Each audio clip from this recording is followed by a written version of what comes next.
Shalom, selamat pagi jemaat dikasih Tuhan. Kita kembali lagi berjumpa dalam Renungan Pagi. Mari pagi ini saya kembali mengajak kita semua untuk merenungkan firman Tuhan. Supaya dengan kebenaran firman Tuhan, hidup kita akan dibangun. Kita pun akan bertumbuh, diteguhkan dan dikuatkan dalam iman dan pengharapan. Firman Tuhan adalah kebenaran. Firman Tuhan sumber kekuatan kita. Firman Tuhan pedoman dan penolong bagi hidup kita. Dan bahkan firman Tuhan jugalah yang akan senantiasa menuntun kita dan menerangi setiap langkah hidup kita. Mari jemaat dikasih Tuhan, sebelum kita merenungkan firman Tuhan pagi hari ini, kita akan berdoa terlebih dahulu. Bapa di surga, kami datang ke hadirat-Mu. Kami naikkan segala puji syukur kepadamu atas segala kebaikan Tuhan di dalam hidup kami.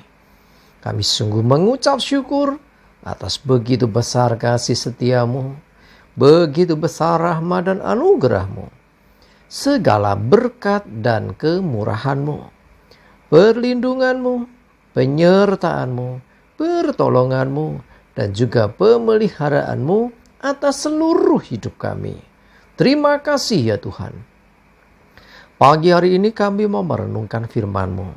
Mari Tuhan, singkapkan dan nyatakan kebenaran firman-Mu. Dan Roh Kudus, urapilah kami ya Tuhan, sehingga kami bisa menangkap apa yang menjadi pesan Tuhan, dan kami pun mengerti kehendak-Mu ya Tuhan, serta melakukan kebenaran firman-Mu di dalam hidup kami. Terima kasih ya Tuhan. Di dalam nama Tuhan Yesus kami bersyukur dan berdoa. Amin. Mari jemaat dikasih Tuhan, sama-sama kita akan buka kitab kita. Renungan pagi hari ini sampaikan dari Kejadian 50 ayat 20. Saya bacakan. Memang kamu telah mereka-rekakan yang jahat terhadap aku, tetapi Allah telah mereka-rekakannya untuk kebaikan, dengan maksud melakukan seperti yang terjadi sekarang ini, yakni memelihara hidup suatu bangsa yang besar. Kita tahu statement ini diungkapkan, dinyatakan oleh Yusuf, seorang yang dulunya pernah dibuang, pernah jadi budak, pernah dipenjarakan, dan akhirnya menjadi seorang perdana menteri di Mesir. Pada waktu itu terjadi boleh dikatakan kelaparan hebat yang terjadi. Kemudian orang-orang pada datang ke Mesir, termasuk saudara-saudaranya Yusuf yang pernah membuang Yusuf pada waktu itu, bahkan menjual Yusuf untuk menjadi budak. Cuma dikasih Tuhan, pada waktu itu ada kesempatan untuk melakukan balas dendam, kesempatan untuk membalaskan apa dilakukan saudara-saudaranya terhadap dirinya. Yusuf punya kesempatan emas karena dia menjadi seorang penguasa, dan saudara-saudaranya datang menjadi seorang yang asing di tempat itu. Tetapi apa yang terjadi? Yusuf tidak membalaskan apa yang dilakukan saudara-saudaranya. Bahkan dia berkata, kamu telah mereka-rekakan yang jahat terhadap aku, tetapi Allah telah mereka-rekakannya untuk kebaikan. Cuma dikasih Tuhan, kadang kita mengalami situasi yang mirip-mirip begitu. Ada orang-orang yang mereka-rekakan, merancangkan niatan jahat atas hidup kita. Tetapi selama kita hidup benar di hadapan Tuhan, selama kita ada dalam perkenanan Tuhan, selama Tuhan menyertai kita, seperti juga yang terjadi dengan Yusuf. Tuhan menyertai. Maka kita percaya bahwa apa yang jahat yang direncanakan itu justru oleh Tuhan dibalikkan keadaannya. Apa yang dirancangkan orang jahat itu bisa menjadi justru untuk kebaikan. Kok bisa ya? Tidak ada yang mustahil bagi Tuhan. Tidak ada yang tidak mungkin untuk Tuhan kerjakan.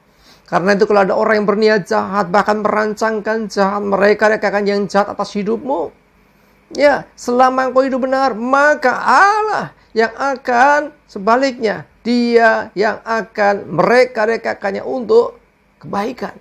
Jadi maksudnya dia mau mencelakai kita mungkin orang-orang yang benci dengan kita. Tetapi sebaliknya justru yang terjadi sebaliknya. Mereka membutuhkan kita. Kadang-kadang bisa seperti itu. Itu yang dialami Yusuf. Dan saya percaya dalam kehidupan kita pun demikian. Selama engkau hidup benar, hidup dalam kebenaran, dan orang-orang mungkin ada yang jahat terhadap engkau, menzalimi engkau. Ya, akhirnya yang terjadi, suatu saat terjadi pembalikan keadaan. Ya, jadi kita tidak perlu membalaskan yang jahat dengan jahat. Tetapi sebaliknya, lakukan kebaikan. Balaslah kejahatan dengan kebaikan.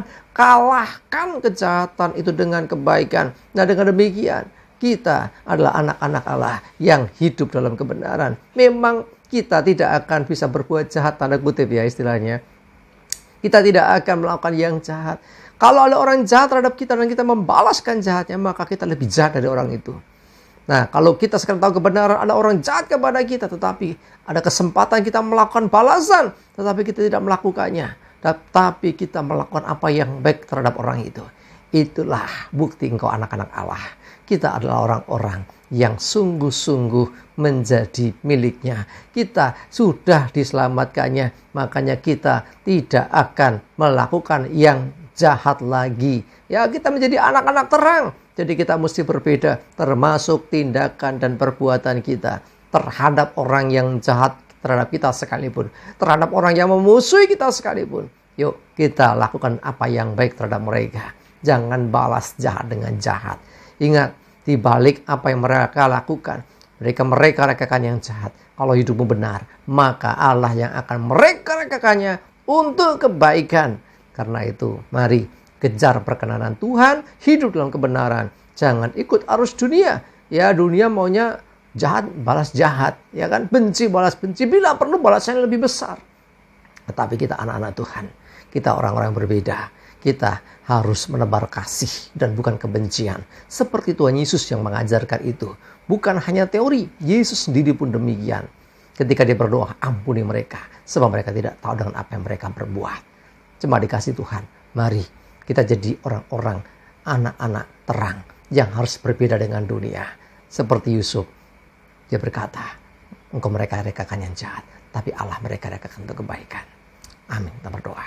Terima kasih Tuhan, kami percaya engkau selalu punya cara. Bahkan di balik niatan jahat orang, di balik rancangan-rancangan jahat orang sekalipun, engkau sanggup membalikkan keadaan. Justru engkau mereka-rekakannya untuk kebaikan. Kami percaya Tuhan, selama kami hidup dalam kebenaran, selama kami mengikuti Engkau, selama kami menghidupi kebenaran-Mu, maka kami percaya apa yang dirancangkan jahat atas hidup kami berbalik menjadi suatu kebaikan bagi semua. Terima kasih, kami bersyukur. Menyerahkan hidup kami, mohon tuntunan penyertaan-Mu hari ini. Jauhkan celaka mara bahaya. Damai sejahtera, sukacita dan segala berkat-Mu menyertai kami semua. Terima kasih ya Tuhan. Dalam nama Tuhan Yesus kami bersyukur dan berdoa. Amin. Mari jemaat dikasih Tuhan, tetap semangat terus ya. Maju terus dalam iman dan pengharapan. Sukses menyertai kita semua dan Tuhan Yesus memberkati. Amin.